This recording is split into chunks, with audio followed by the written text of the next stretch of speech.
بسم اللہ الرحمن الرحیم۔ السلام علیکم۔ آپ دیکھ رہے ہیں یوٹیوب چینل تاریخ جہاں۔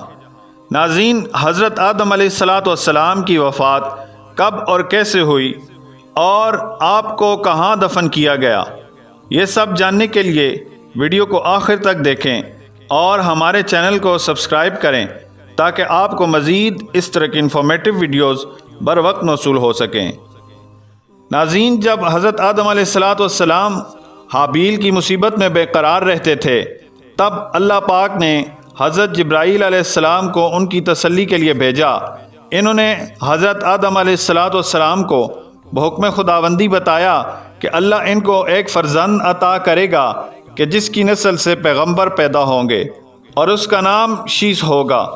چنانچہ حابیل کے مرنے کے 5 سال بعد حضرت آدم علیہ السلام کے ہاں فرزند پیدا ہوا جس کا نام شیس رکھا، اور اس کا مطلب یہ تھا کہ اللہ کا دیا ہوا تحفہ۔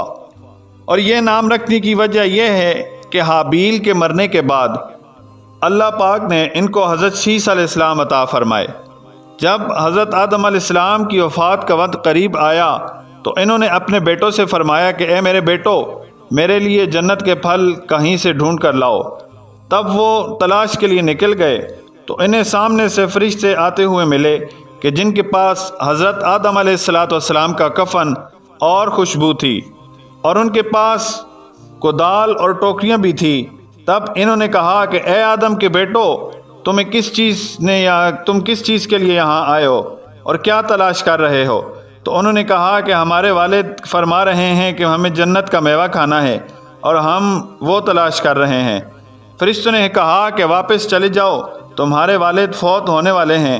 اور جب حضرت آدم علیہ السلام کی روح قبض کرنے کے لیے فرشتے آئے تو حضرت حوا علیہ السلام نے ان کو دیکھ کر پہچان لیا اور وہ حضرت آدم علیہ السلام سے چمٹ گئیں۔ حضرت آدم علیہ السلام نے فرمایا کہ مجھ سے الگ ہو جاؤ، پہلے بھی مجھے تمہارے ذریعے سے ہی مصیبت پہنچی تھی، مجھے میرے رب کے فرشتوں کا ساتھ دینے دو۔ فرشتوں نے ان کی روح قبض کی، غسل دیا، کفن پہنایا اور خوشبو لگائی، اور پھر آپ علیہ السلام کی قبر کھودی، لاحت تیار کی، اور انہوں نے حضرت آدم علیہ السلام کی نماز جنازہ ادا کی۔ پھر انہیں قبر میں رکھ کر اوپر سے مٹی ڈال دی۔ پھر آدم علیہ السلام کے بیٹوں سے کہا کہ تمہارے لیے بھی یہی طریقہ ہے۔ ناظرین، حضرت آدم علیہ السلام کہاں دفن ہوئے اس میں اختلاف ہے۔